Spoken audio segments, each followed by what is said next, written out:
नमस्कार, मैं कृष्णा एक बार फिर आप सभी के समक्ष एक नए विषय के साथ। जुलाई माह के 5 तारीख को गुरु पूर्णिमा भी है और उपज छाया चंद्र ग्रहण भी है, पेनम्बरल ल्यूनर इक्लिप्स। सूर्य और चंद्रमा के बीच जब पृथ्वी आ जाती है तो चंद्र ग्रहण होता है। तो यह उपज छाया चंद्र ग्रहण क्या है? ये तीनों जब इम्परफेक्टली अलाइंड होते हैं तो इस तरह का ग्रहण कहा जाता है। 5 जुलाई 2020 के पहले ऐसा ग्रहण 24 जून 2002 को हुआ था और आगे फिर 16 जुलाई 2038 को होगा। तो क्या इस बीच में पेनम्बरल लूनर इक्लिप्स नहीं हुए ना, लेकिन वैज्ञानिकों ने अपने अध्ययन के लिए कुछ सीरीज रखा है। जैसे सूर्य ग्रहण को भी और चंद्र ग्रहण को भी उन्होंने कई अलग अलग नाम में उस सीरीज को देके रखा है। इसको सेरोज सीरीज के अंदर रखा। सेरोज का मतलब होता है पुनरावृत्ति। 18 वर्ष 11 या 12 दिन के बाद ग्रहण की पुनरावृत्ति तो होती है, उसको वो एक सीरीज में लेकर चलते हैं अपने अध्ययन की सुविधा के लिए। उसका प्रभाव भिन्न भिन्न ही होता है, क्योंकि जिस समय ग्रहण लग रहा होता है उसमें बाकी ग्रहों की जो आपसी संबंध होते हैं वो एक दूसरे से भिन्न होते हैं,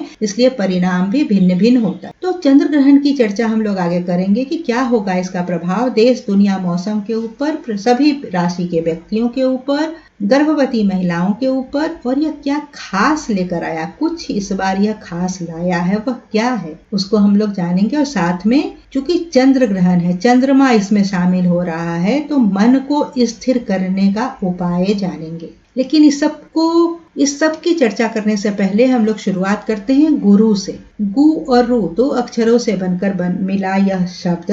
गु का मतलब अंधकार और रू का मतलब उस अंधकार से हमें जो प्रकाश में निकालकर बाहर लेकर आए। हमें सिर्फ प्रकाश में लेकर ही नहीं आए, बल्कि हमारे भीतर भी प्रकाश की व्याप्ति करा दे, हमारे भीतर भी उजाला भर दे। ऐसा करने वाला जो तत्व है वह ही गुरु तत्व होता है। और यह कोई साकार देहधारी मनुष्य ही नहीं हो सकता है। यह पेड़ पौधे, पशु पक्षी कुछ भी हो सकते हैं। किसी को भी देखकर एक क्षण में अगर हम प्रकाशित हो गए, हमारे भीतर वो प्रकाश आ गया और हमारा वो अज्ञान दूर हो गया, तो इसका मतलब उस अंधकार से निकलकर हम प्रकाश में आ गए, वही हमारा गुरु हो गया। और कोई जरूरी नहीं कि एक ही हमारे जीवन में एक ही गुरु होंगे, कई गुरु हो सकते। और एक बार अगर गुरु आ गए तो आने के बाद वो जीवन पर्यंत भी हमारे साथ रहे, ऐसा भी नहीं होता है। गुरु का अर्थ कि हमारे भीतर वो प्रकाश की व्याप्ति करा दे और हमें हमारी वो अज्ञानता दूर करके हमारे अंधकार से हमें प्रकाश में ले आकर खड़ा कर दे। उसके बाद वहां से हट जाना होता है, गुरु हट जाते। उसके आगे की यात्रा हमें स्वयं उस प्रकाश का सहारा लेकर तय करनी होती है। तो आइए हम सब अपने अपने गुरुओं का आभार प्रकट करते हुए उन्होंने जो लौ प्रज्वलित की है हमारे भीतर और हमारी अज्ञानता को दूर करने की जो सराहनीय अपने आशीर्वाचक जो प्रयास किया है, उसका सहारा लेकर हम लोग आज चंद्र ग्रहण को समझें।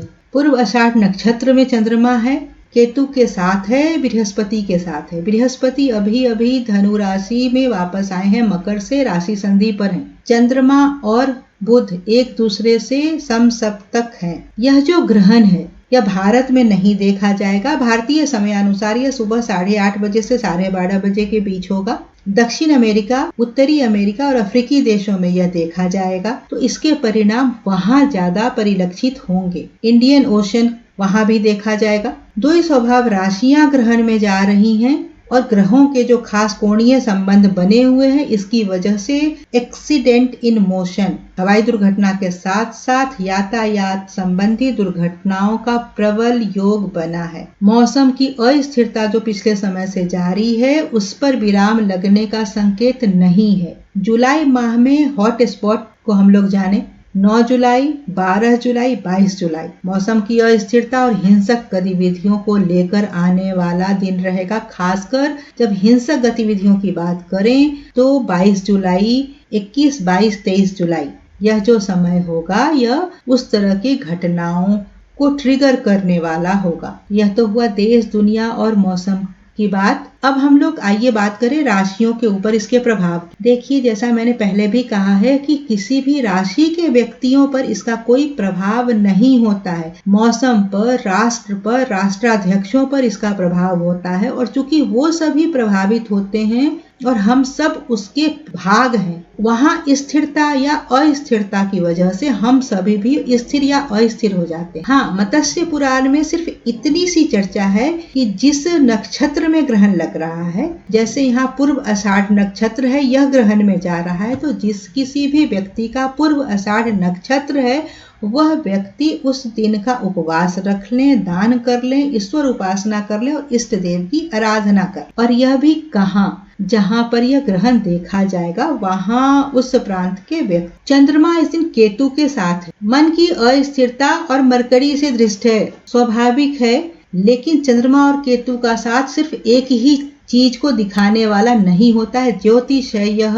कभी भी एकांगी होकर बातों की चर्चा नहीं करता। केतु को अगर आप रामचरितमानस में देखेंगे तो वृष केतु, चित्र केतु, बारीचर केतु, झष केतु, जलचर केतु, उप केतु आदि आदि आदि न जाने कितने सारे केतुओं की चर्चा है। तो एक ही केतु को के भिन्न भिन्न आयाम है, हमें उन सभी आयामों से परिचित होना पड़ेगा। जब तक हम उस तरह से उसको नहीं जानेंगे तब तक मून और केतु के विषय में सिर्फ भ्रम ही फैलाते रहेंगे। एक ही योग मान लीजिए हमें धन की तरफ से अगर देखे तो अगर धन की कमी को दिखा रहा है, लेकिन वही योग हमें विद्वता के रूप में अगर देखे तो हमें वह आकाश की ऊंचाइयों तक पहुंचाने वाला है। तो यह है किसी भी चीज को संपूर्णता और समग्रता से देखने का तरीका। एक ही वर्ष में कम से कम 4 या अधिक से अधिक 7 ग्रहण होते हैं, तो आप ही बताइए कितनी बार कोई धन कुबेर बनेगा, कंगाल होगा, व्याधि से ग्रसित होगा या फिर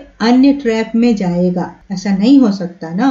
तो 21वीं सदी में हम लोग रह रहे हैं, क्यों उस अभी तक 500 वर्षों के अंधकार युग से बाहर निकलकर आना हमें स्वीकार नहीं है। तो कम से कम गुरु पूर्णिमा यह जो चंद्र ग्रहण है एक उपहार स्वरूप आया है। गुरु पूर्णिमा के दिन गुरु ने जो हमारे भीतर प्रकाश व्याप्त किया, उस प्रकाश को भी हम लोग महसूस नहीं कर पा रहे थे, देख नहीं पा रहे थे। तो आइए ना देखें, कम से कम आज के दिन तो उस प्रकाश से प्रकाशित होने की शुरुआत कर लें। चाहे वो प्रत्येक राशि के व्यक्ति हों, हम सब, या फिर गर्भवती महिलाएं हों, उनके लिए भी कुछ भी डरने की बात नहीं होती है। उनके ऊपर भी ग्रहण का, हर बच्चा बगैर ग्रहण से गुजरे कैसे पैदा होगा, आप स्वयं बताइए। कम से कम 4 और अधिक से अधिक 7 और 9 महीने का उसका माँ के गर्भ में वास होता है बच्चे का, तो उस साल में 4 ग्रहण, 12 महीने का साल में 4 ग्रहण, तो कोई भी बच्चा बगैर ग्रहण से गुजरे पैदा हो ही नहीं सकता। इसलिए इस भ्रम से बाहर निकलिए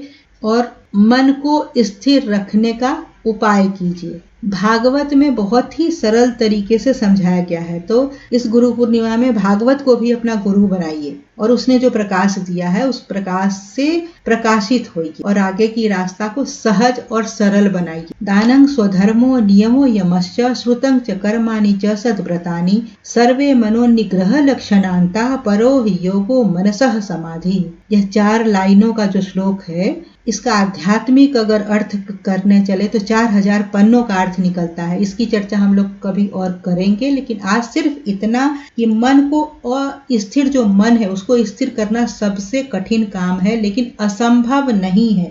तो हमें करना क्या है? दान, स्वधर्म, यम, नियम, इन सभी का आश्रय लेकर अष्टांग योग समाधि तक उसको समझ, उसका पालन करते हुए मन को स्थिर करना है। अपना लाइफ स्टाइल चेंज करना है, सात्विक आहार विहार शामिल करना है। तो धीरे धीरे अपने जीवन के दिनचर्या को परिवर्तित करेंगे। पहले बाह्य चीजें परिवर्तित होंगी, फिर धीरे धीरे आप स्वयं महसूस करेंगे कि इन सब की वजह से आप भीतर से भी परिवर्तित होने लगे हैं। वो महसूस आप स्वयं करेंगे और जिस दिन यह महसूस करेंगे उस दिन आपके सारे वो मनोविकार, मनोरोग, अवसाद और यह जो भय है, ग्रहण का भय कि यह ग्रहण आया तो इस राशि के लोगों के लिए तो व्याधि ही लेकर आएगा, तो हमारा तो सत्यानाश हुआ, हम तो मर गए, अब तो कुछ बचा ही नहीं, दुनिया का खात्मा, या फिर हमारे लिए कुबेर का खजाना खुलने वाला है। तो आप उस खुशी में ही कुछ ऐसा कर लें कि कुछ एक्सीडेंटल, कुछ दुर्घटनाएं घट जाए। क्योंकि चंद्रमा है ना, हल्की सी सावधानी हटी, यह इसका जो विचरण है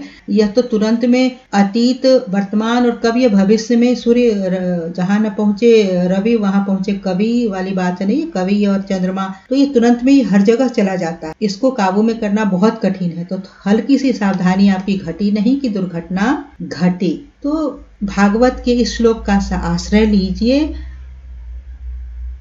जीवन को प्रकाशित कीजिए, ज्योतिष और व्यापार के अर्थ को समझिए, वहां से बाहर निकलिए, प्रकाश में आइए, जीवन को सहज और सरल बनाइए, आनंदमय बनाइए। तो देखा आपने कितना सरल है किसी भी चीजों को समझना। तो उठिए, जागिए और चलिए। आज की चर्चा यहीं तक। अगली चर्चा में कुछ और विषयों के साथ आएंगे और शास्त्र सम्मत चर्चा करेंगे। आपको अगर यह वीडियो पसंद आया तो लाइक कीजिए, सब्सक्राइब कीजिए, कमेंट कीजिए। साथ साथ यात्रा करनी है तो संवाद, खासकर सकारात्मक संवाद बेहद जरूरी। नमस्ते।